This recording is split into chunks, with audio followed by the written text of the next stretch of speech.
Final Fantasy Misconceptions. What's good, my fellow peasants? How are you all doing?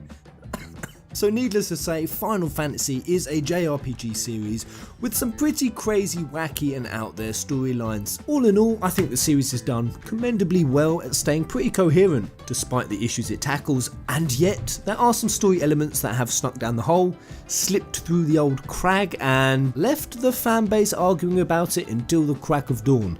Left them as confused as a chameleon in a bag of Skittles. So that's what I'm going to be doing, covering some of the biggest, craziest and most widely believed misconceptions in Final Fantasy. So without further ado, buckle up, you're gonna need a seatbelt. I have no idea why I say that. I mean, where does that even come from? I don't know why I say it. Or perhaps I do. Perhaps it's just to burn you for ad revenue time. Maybe I'm doing it right now. Who knows? So I'm going to do this as a video series because I'm not going to be able to cover them all today. I'm going to do 3 misconceptions in this, then there's going to be 2 other videos. So there's going to be 9 in total, guys. And this is going to be dope because I really think that the depth and really explaining it is important with these, because these misconceptions, they require context and they're really pretty complex. So kicking off with FF7. So spoiler alert, if you still need it 20 years on. So this here is probably, without a doubt, the most legendary and the most debated FF misconception in the entire franchise, and that is, who is the main villain of this damn game? Is it Jenova or is it Sephiroth? Now I'm going to kick off by saying there's always that one dude, that one arsehole who pops up in every Sephiroth conversation just to tell us that it was actually Jenova the entire time, and Sephiroth is crap and he wasn't even in the game.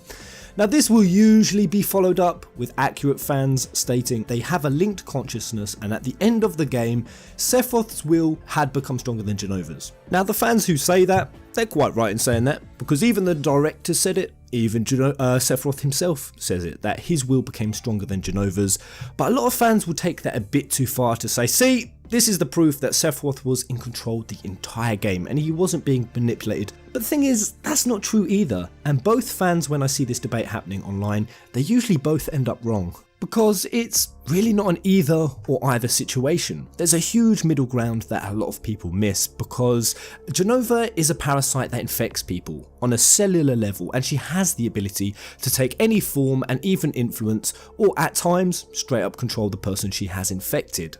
But not only that, she infects people on an emotional level. She feeds into their fear, confusion, desires, the darkest emotions that they have in order to bend them to her will. And there is most definitely proof of Jenova doing this in the game. She manipulates Sephiroth. It even goes into the backstory of when she did it to the Cetra. She took on the forms of dead people that the Cetra knew, and more or less tormented them and drove them to madness. And this is what Sephiroth is dealing with. Jenova taps into Sephiroth's desire to be special, for a mother figure, even a deeper desire for power in a world that had always neglected him and made Sephiroth feel like an outcast. She taps into all of that there negative emotion, but like I said, at the end of the game, Sephiroth's will became stronger than hers, and there's even proof of that in the clones. Rather than the clones gravitating towards the Shinra building and Jenova, like they should have been doing, they were actually gravitating towards Sephiroth. His pull became even stronger for the clones than what Jenova's was, and knowing this whole dynamic between Sephiroth and Jenova is important because it's what makes Sephiroth a more meaningful villain. It's what's dope about him, and people seem to miss it. And indeed Cloud as well, it makes him a more meaningful protagonist, because a lot of people mistake that saying Sephiroth was at times being mind controlled, a lot of people mistake that as calling Sephiroth weak. But in my opinion, it's actually what makes him strong. Think about it, Sephiroth, a normal man, his will became strong enough to overcome a galactic parasite that had been playing mind games for over 2,000 years. That's crazy, and it's the same with Cloud. He also manages to wrestle out of the control of Jenova, and that is what makes the final battle of FF7 all the more meaningful, because they weren't fighting on a physical level, Cloud and Sephiroth. They weren't fighting with swords or combat skills. This was a battle of 2 ultimate wills. 2 men whose willpower had been strong enough to overcome Jenova's hold. Or was that what Jenova wanted them to think? I mean, you could always argue that Jenova wanted Sephiroth to just believe his willpower was stronger. How do we know that she wasn't even the one sending the clones to Sephiroth? Make him feel like the all-powerful one, stroke his dark ego, because ultimately Sephiroth was working towards her goals as well. Tinfoil hat engaged here, guys, but what if she was just acting like the subservient one? Maybe she still had control of the clones, but just led Sephiroth to believe that he had control. How do we really know? Let Sephiroth have his little gathering, make him feel worshipped, make him feel adored, all the while knowing that she had worked her magic enough earlier on in the game back at Nibelheim. Knowing that she had planted the seeds of hatred in Sephiroth's brain against her sworn enemy, the Cetra. Remember, they were never Sephiroth's enemy, he didn't even know what the Cetra were. It was all Jenova. And all it had to do after the original manipulation was just simply sit back and let events unfold.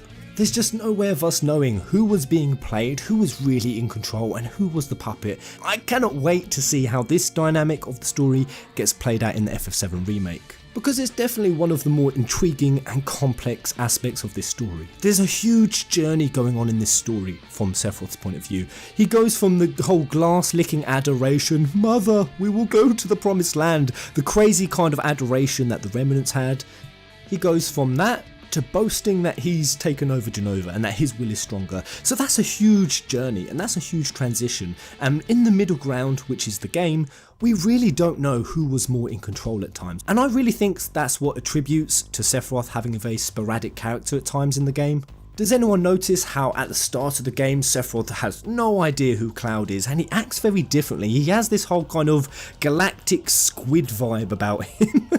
You know what I mean? Galactic squid. He has a god complex, not to say he ever loses that, but as the game goes on and the more he remembers of Clouds, notice how the more controlled he becomes. You can definitely identify in the game more of Sephiroth's identity coming through as the game progresses, and that's why the fans who can't grasp the totally insane idea that just perhaps both of the villains, Jenova and Sephiroth, actually played a meaningful role in this game.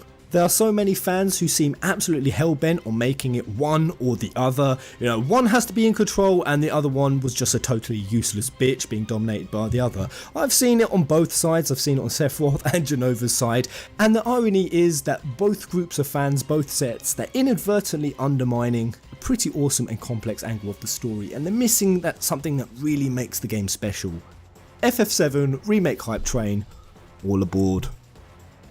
Now this next misconception is from FF12, so spoiler alert, and this misconception is the idea that Vayne is the villain and Ashe plus the rest of the group are the heroes. Treading on dodgy ground now, Pez. So this is an idea that a lot of people struggle to get their heads around, but a lot of the FF12 fans, or the ones who are really fans of the game, a lot have come to this conclusion that who the heroes are is pretty dodgy. It's always a struggle for gamers to get their head around this kind of thing, because when a game decides to frame certain characters as the good guys, it's very hard for the player to objectively look at the hero's actions and identify when they're doing wrong, or that perhaps what they're doing wasn't actually for the greater good in the end. So blasting through some of the reasons why Vayne could well be the hero and Ashe the villain. The most obvious is that it was Vayne who was trying to free mankind from the corrupt Acuria, and he was trying to do that with the help of Vayne and Dr. Sid. He was trying to put the reins of power back in the hands of mankind. Now to do this he needed the Sun Crystal, and he also used something called manufactured Nethicite. Now Nethicite was something that the Acuria first made, so really what Vayne was doing is he was using the enemy's own weapon against them. Now straight away, right up, we could say that Vayne, for doing that right there, made him a hero, and the fact that Ashe stands in his way simply so that she could keep a hold of her throne makes her the villain. The way we see it, however, because Ashe is obviously our protagonist, is that she's merely looking to liberate her people who had recently been subjugated by the Arcadian Empire. In defense of Ashe, you could also argue that perhaps Vayne was power hungry and he simply wanted to replace the Acuria. He didn't want to liberate mankind, he simply wanted to give the power over to himself. Now, that could all well be true, but what we have to ask ourselves is, would it really be that bad? Vayne is just a mortal man, he would eventually die, and even if it meant him being in power for his entire lifetime, surely that would be worth it to liberate mankind for all eternity from corrupt spiritual beings. It seems like a good trade-off to me.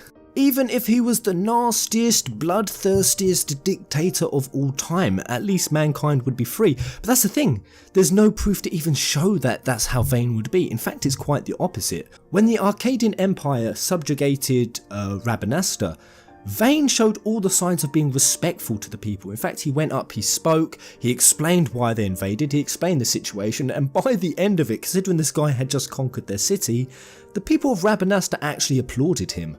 Sure, he's ruthless, sure Vayne kills a lot of people in the game, but could you not argue that there is a certain level of casualties that would make it worth it in the quest of liberating mankind? Could you not even argue that a world where Vayne rules would be a good one, considering that he treated the people of Rabanastre with respect and decency, even considering how the Arcadian Empire is a democratically elected parliament?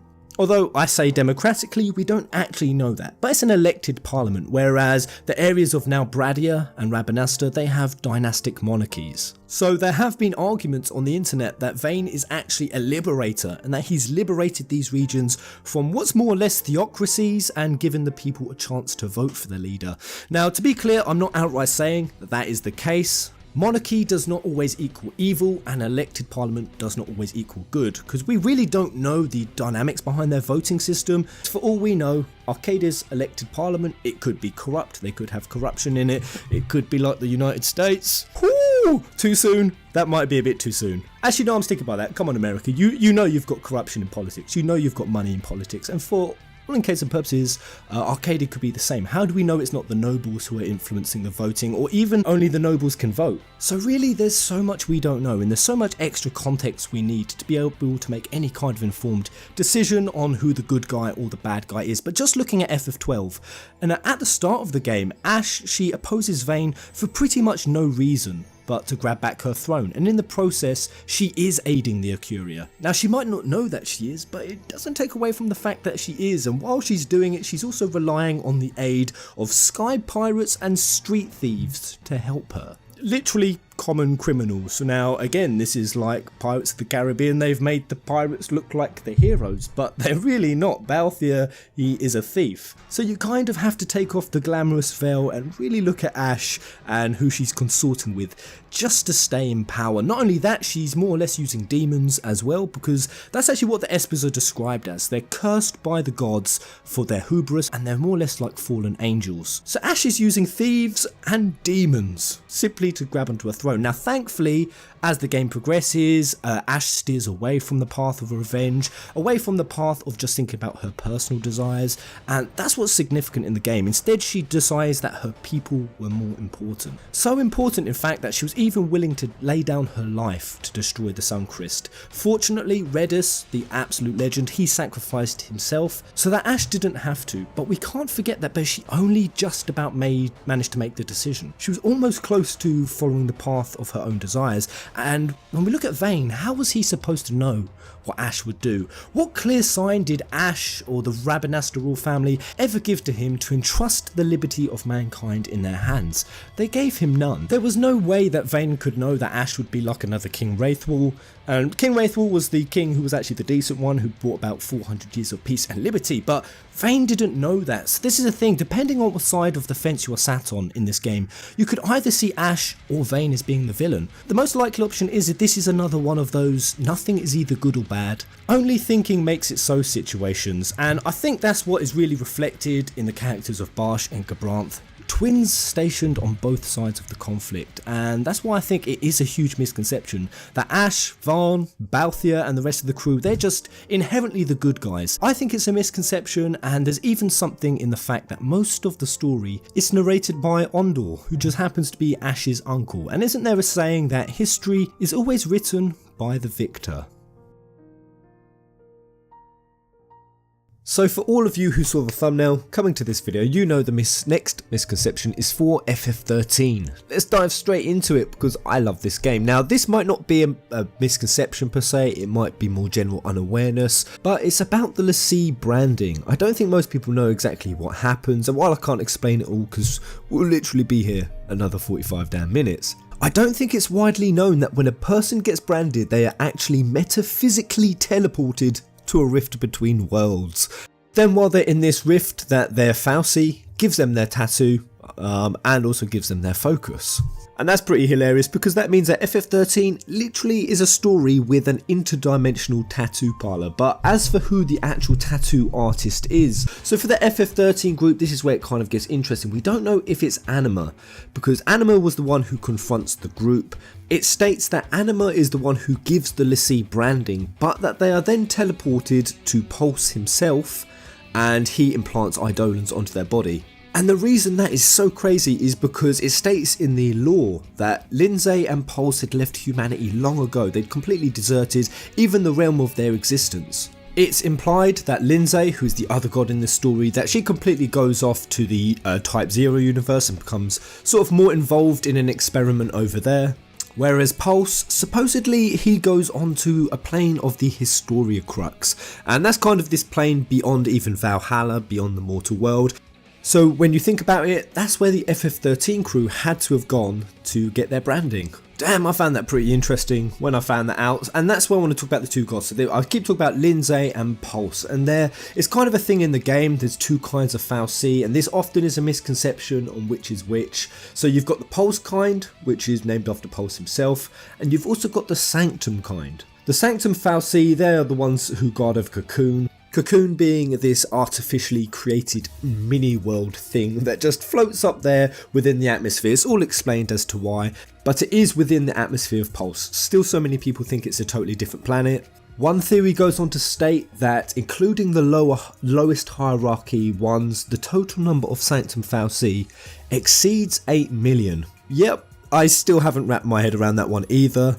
Now, of those two kinds of Fal'cie, the 13 crew, our main protagonists, they are from the Pulse Fal'cie crew. So that's kind of considered strange and throws people, considering that Lightning and the gang, they got their brands while they were on Cocoon. They were all born and lived and grew up on Cocoon, yet they have Pulse brandings. If they had been picked by one of those 8 million Sanctum Fal'cie, the person who would have branded them would most likely have been Lindsay. And Lindsay is the crazy murderous bastard who has the plan to just destroy mankind all in one fell swoop just to flood Etro's Gate. Etro's Gate kind of like being seen a stairway to heaven or the unseen realm.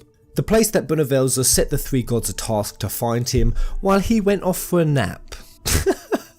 I know it all sounds convoluted and crazy and out there, but it's really cool lore. And now continuing on for the 10 of you that are probably still left watching at this point, the true FF13 fans, you can probably guess who Lindsay's main MVP Fal'cie was. Barthandelus, who spends most of the game pretending that he gives a shit about Cocoon, when he's in the form of Galanth Dysley, even though his staff is pretty much Lindsay's emblem, which would have been a major giveaway if any of the 13 crew knew their history. But that is what makes this guy such an arsehole, because Barthandelus, he was actually once the king of Grand Pulse about 13 years ago, and it's kind of implied that he still is, but in his fake human form he is also the Grand Primarch of Cocoon.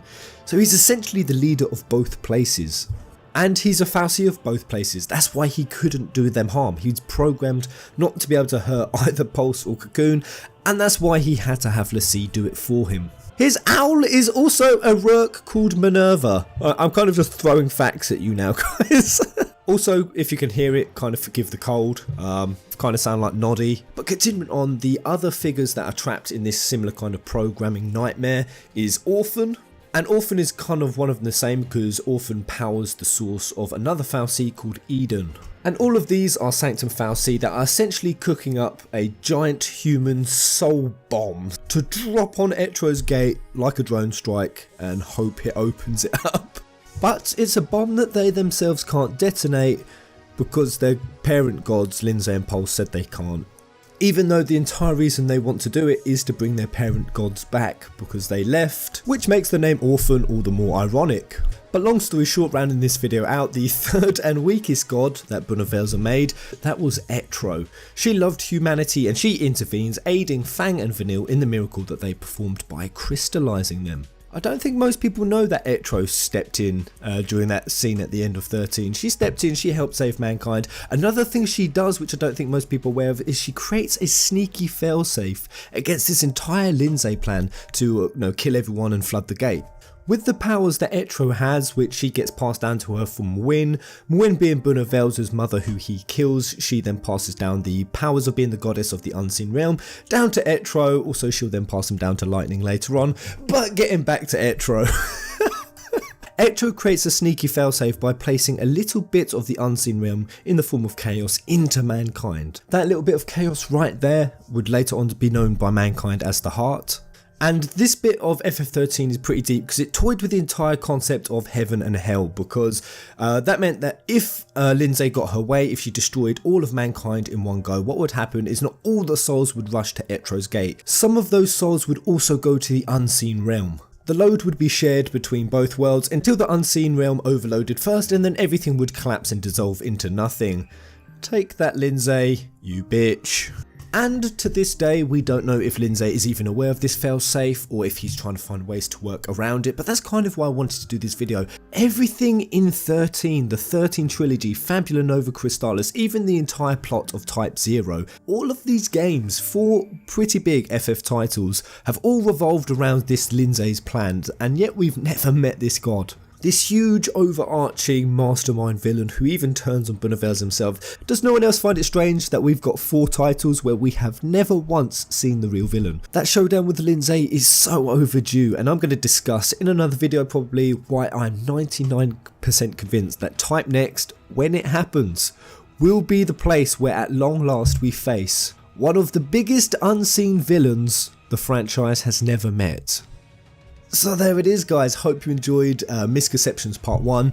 Though Misconceptions, I think I'll probably just turn it to bombarding you with what I hope you find are interesting facts. So that's 7, 12 and 13 done. Look forward to more, guys. We're going to be going 8, we're going to be going 9. I've got a real big doozy for 10. 15 and Type 0. If you want to see those and you do enjoy this series and this kind of video, be a dear and hit the like button so I know how well this is being received. And are there any specific stories you want me to cover? Always feel free to hit me over up at Twitter and Facebook. Thanks for listening, you goddamn FF story junkies. Until the next video, goodbye.